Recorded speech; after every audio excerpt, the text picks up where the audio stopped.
ओम नमो भगवते वासुदेवाय. श्रीमद भागवत महापुराणम स्कंद 10 पूर्वार्ध. अध्याय 1. भगवंतांचे पृथ्वीला आश्वासन. वसुदेव देवकी विवाह आणि कंसाकडून देवकी पुत्रांची हत्या. राजा परीक्षिताने विचारले, भगवन, आपण चंद्रवंश आणि सूर्यवंशाचा विस्तार, दोन्ही वंशांच्या राजांची अत्यंत अद्भुत चरित्रे तसेच धर्मप्रेमी यदूंचे सुद्धा विस्तारपूर्वक वर्णन केले. आता त्याच वंशात आपला अंश असलेल्या श्री बलरामांसह अवतीर्ण झालेल्या भगवान श्रीकृष्णांचे चरित्र आम्हाला ऐकवावे. प्राण्यांचे जीवनदाते आणि सर्वात्मा अशा भगवंतांनी यदुवंशात अवतार घेऊन ज्या ज्या लीला केल्या त्या विस्ताराने आम्हाला सांगा. अनासक्त लोक ज्याचे गायन करीत असतात, ते जे भवरोगावरील औषध आहे, जे कानाला आणि मनाला परम आल्हाद देणारे आहेत, अशा भगवंतांच्या गुणवर्णनाला आत्मघाती माणसाव्यतिरिक्त दुसरा कोण कंटाळेल. युद्धात देवांना सुद्धा जिंकणारे भीष्मादी अतिरथी रूपी प्रचंड मासे ज्यात होते, असा कौरव सेनेचा अपार सागर माझ्या आजोबांनी ज्यांच्या चरणरूप नौकेच्या साहाय्याने वासराच्या खुराने तयार झालेल्या खड्ड्यातील पाणी ओलांडावे तसा पार केला. कौरव आणि पांडव या दोन्ही वंशांचे बीज असे माझे हे शरीर अश्वत्थाम्याच्या ब्रह्मास्त्राने जळून गेले होते.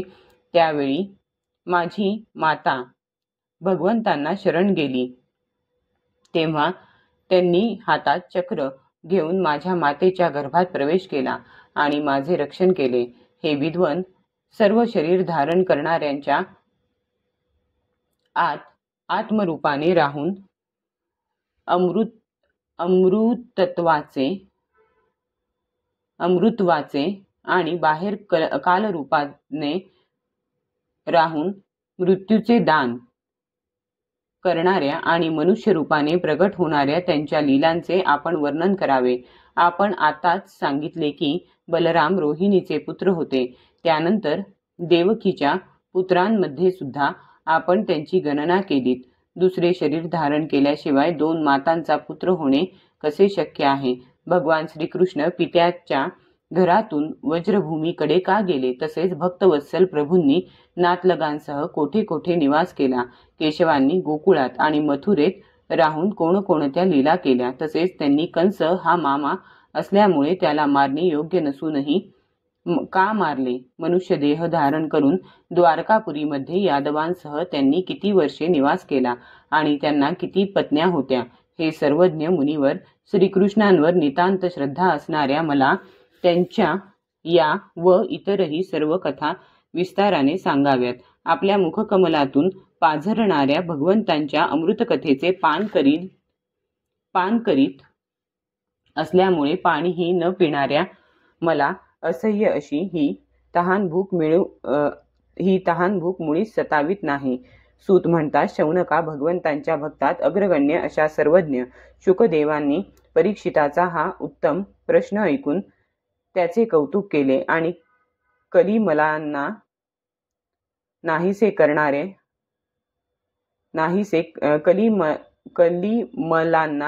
करणाऱ्या श्रीकृष्ण चरित्राचे वर्णन करण्यास प्रारंभ केला. श्री शुकाचार्य म्हणाले, हे श्रेष्ठ राजश्री, तू जो काही निश्चय केला आहेस तो अतिशय सुंदर आहे, कारण श्रीकृष्णांच्या कथा श्रवण करण्यामध्ये तुला गाढ प्रीती निर्माण झाली आहे. भगवान श्रीकृष्णांच्या कथेसंबंधीचा प्रश्न वक्ता, प्रश्नकर्ता आणि श्रोता अशा तिघांनाही गंगाजलाप्रमाणे पवित्र करतो. त्यावेळी लाखो दैत्य गर्भिष्ठ राजांचे रूप धारण करून पृथ्वीला भारभूत झाले होते. त्यापासून आपले रक्षण व्हावे म्हणून ती ब्रह्मदेवांना शरण गेली. त्यावेळी तिने गायीचे रूप धारण केले होते. तिच्या डोळ्यांतून आसवे वाहत होती. ती खिन्न होऊन करुण स्वरात हंबरडा फोडीत होती. ब्रह्मदेवांच्या कडे जाऊन तिने त्यांना आपले संकट सांगितले. ब्रह्मदेवांनी ते ऐकून तिला बरोबर घेतले आणि ते भगवान शंकर व अन्य देवांसह क्षीरसागराच्या किनाऱ्यावर गेले. तेथे जाऊन ब्रह्मदेवांनी एकाग्रचित्त होऊन पुरुषसुक्ताने जगत्पालक सर्वांतर्यामी देवाधिदेव श्री विष्णूंची स्तुती केली. त्यांनी समाधी अवस्थेत असतानाच आकाशवाणी ऐकली. त्यानंतर ब्रह्मदेव देवांना म्हणाले, देवांनो, भगवंतांची आज्ञा तुम्ही माझ्याकडून ऐका आणि त्याप्रमाणे करा. वेळ लावू नका. पृथ्वीच्या कष्टांची भगवंतांना पूर्वीच कल्पना होती. ते देवाधिदेव आपल्या कालशक्तीच्या द्वारा पृथ्वीचा भार हलका करीत जोपर्यंत पृथ्वीवर राहतील तोपर्यंत तुम्ही यदुकुलात अंशरूपाने जन्म घेऊन राहा. वसुदेवांच्या घरी स्वतः भगवान पुरुषोत्तम प्रगट होतील.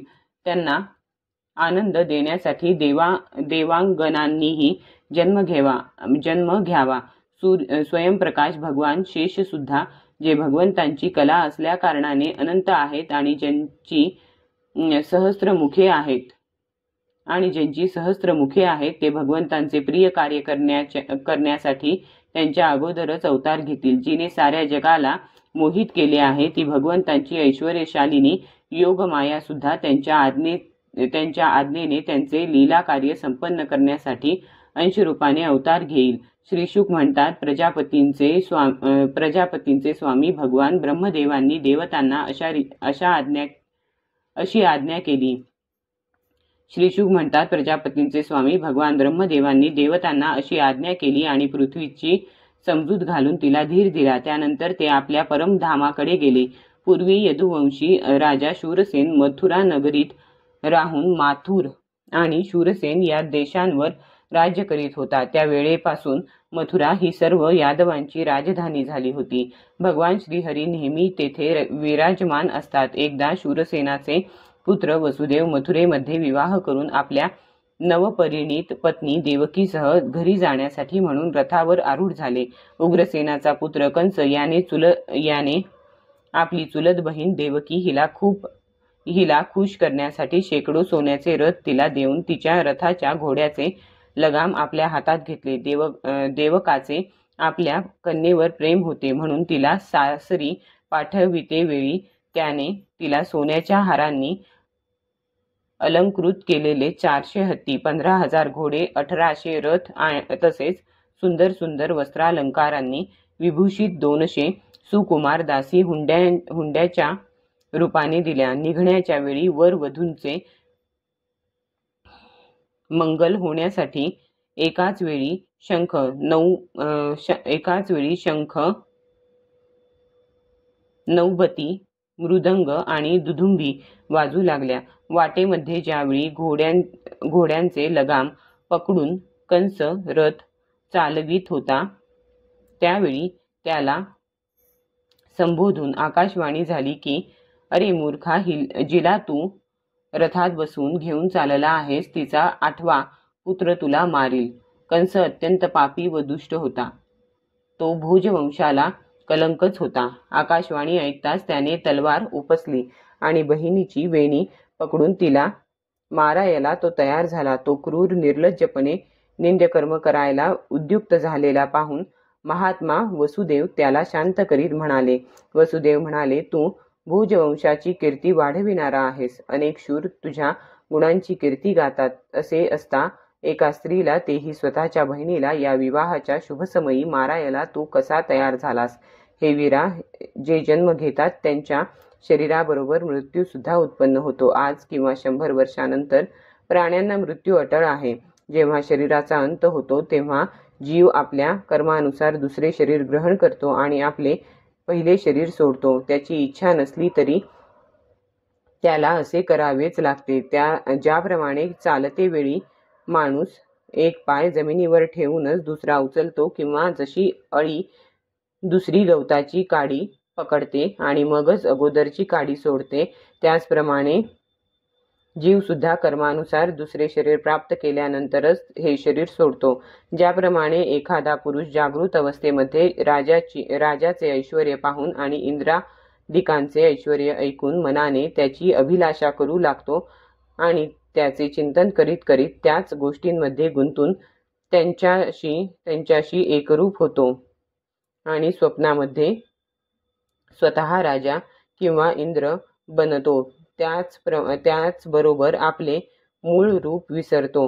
त्याचप्रमाणे जीव कर्मानुसार कामना करून दुसऱ्या शरीराला जाऊन मिळतो आणि पहिल्या शरीराला विसरतो. देहांताच्या वेळी जीवाचे वासनायुक्त मन जन्मांच्या संचित आणि प्रारब्ध कर्मांच्या वासनांच्या अधीन होऊन मायेने रचलेल्या अनेक पांचभौतिक शरीरांकडे धावता धावता फलाभिमुख कर्माप्रमाणे ज्या शरीराच्या चिंतनामध्ये तल्लीन होते तेच शरीर ग्रहण करते आणि त्या मनाशी तादात्म्य पावलेला जीव तेच शरीर धारण करतो. ज्याप्रमाणे सूर्य, चंद्रादी वस्तू, पाणी, तेल इत्यादी द्रव पदार्थांमध्ये प्रतिबिंबित होतात आणि वाऱ्याने द्रव पदार्थ हलल्याने त्या प्रतिबिंबित वस्तू सुद्धा हलताना दिसतात. त्याचप्रमाणे जीव आपल्या स्वरूपाच्या अज्ञानाने रचलेल्या शरीरांवर प्रेम करून ते आपणच आहे असे मानतो आणि मोहाने त्याच्या येण्या जाण्याला आपले येणे जाणे मानू लागतो. म्हणून ज्याला आपले कल्याण व्हावे असे वाटते त्याने कोणाचाही द्रोह करता कामा नये, कारण जीव कर्माच्या अधीन असतो आणि जो द्रोह करील त्याला या जीवनात शत्रूकडून आणि जीवनानंतर परलोकापासून भय असतेच.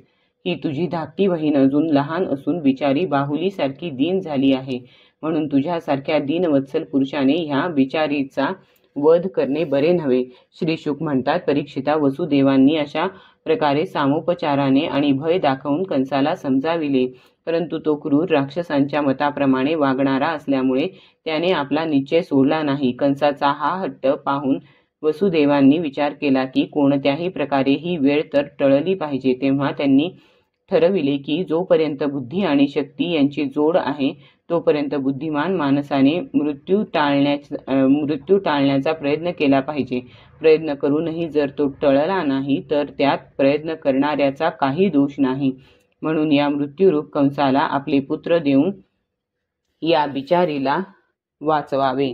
जर मला पुत्र झाले आणि तोपर्यंत हा कंस मेला नाही तर निदान ही तरी वाचेल, न जाणो उलटेही होईल, कारण विधात्याचे विधान समजणे अत्यंत कठीण आहे. प्रसंगी मृत्यू समोर येऊन सुद्धा टळतो आणि टळलेला सुद्धा परत येतो. ज्यावेळी जंगलात आग लागते त्यावेळी कोणते लाकूड जळेल आणि कोणते जळणार नाही या गोष्टीला अदृष्टाशिवाय दुसरे कोणतेच कारण नाही. त्याचप्रमाणे प्राण्यांचा शरीराशी होणारा संयोग व वियोग यांचे कारण कळणे अत्यंत अवघड आहे.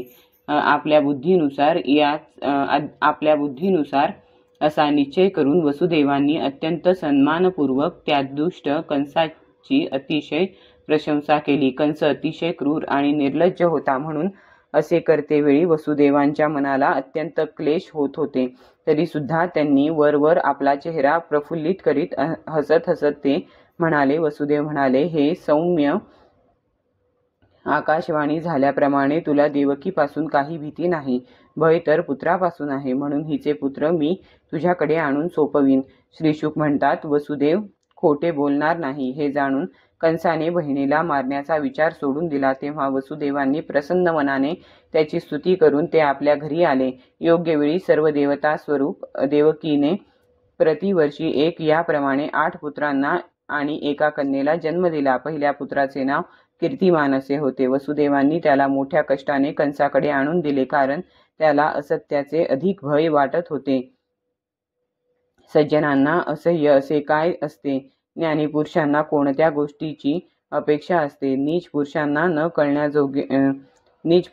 न करण्याजोगे काय असते आणि जितेंद्रियांना त्याग न करण्यासारखे काय असते? हे राजा, वसुदेवांचा जीवन मृत्यूमधील समान भाव आणि सत्याशी एकनिष्ठता पाहून कंस प्रसन्न होऊन हसत म्हणाला, आपण या बालकाला परत घेऊन जा. याच्यापासून मला काहीही भीती नाही, कारण तुमच्या 8व्या मुलाकडून माझा मृत्यू नेमलेला आहे. ठीक आहे असे म्हणून वसुदेव त्या बालकाला घेऊन परत आले. परंतु कंस दुष्ट आणि चंचल स्वभावाचा असल्यामुळे त्यांनी त्याच्या शब्दावर विश्वास ठेवला नाही. परीक्षिता, इकडे देवर्षी नारद कंसाकडे आले आणि त्याला म्हणाले, अरे कंसा, गोकुळात राहणारे नंद इत्यादी गोप, त्यांच्या पत्न्या वसुदेव इत्यादी वृष्णीवंशी यादव, देवकी इत्यादी यदुवंशातील स्त्रिया आणि नंद वसुदेव या दोघांचेही नातलग हे सर्वजण देव आहेत. यावेळी जे तुझी सेवा करीत आहेत ते सुद्धा देवच आहेत. त्यांनी असेही सांगितले की दैत्यांच्यामुळे पृथ्वीवरील भार वाढला आहे, म्हणून देव आता त्यांच्या वधाची तयारी करीत आहेत. असे म्हणून नारद जेव्हा निघून गेले तेव्हा कंसाचा निश्चयच झाला की हे यादव देव आहेत आणि देवकीच्या गर्भापासून भगवान विष्णूच मला मारण्यासाठी जन्म घेणार आहेत. म्हणून त्याने देवकीला आणि वसुदेवांना बेड्या घालून कैदेत टाकले आणि त्या दोघांना जे जे पुत्र होत गेले त्यांना विष्णू समजून मारून टाकले. पृथ्वीवर बहुधा स्वतःचेच पोषण करणारे लोभी राजे स्वार्थासाठी मातापिता, बंधू किंवा इष्टमित्र यांचीही हत्या करतात. कंसाला हे माहीत होते की आपण पूर्वजन्मी कालनेमी नावाचा असुर होतो आणि विष्णूने आपल्याला मारले होते, म्हणूनच त्याने यादवांशी वैर मांडले होते. बलवान कंसाने यदुभोज आणि अंधक वंशाचे राजे असलेल्या आपल्या पित्याला उग्रसेनाला कैद केले आणि तो स्वतः शूरसेन देशाचे राज्य करू लागला. अध्याय 1 समाप्त.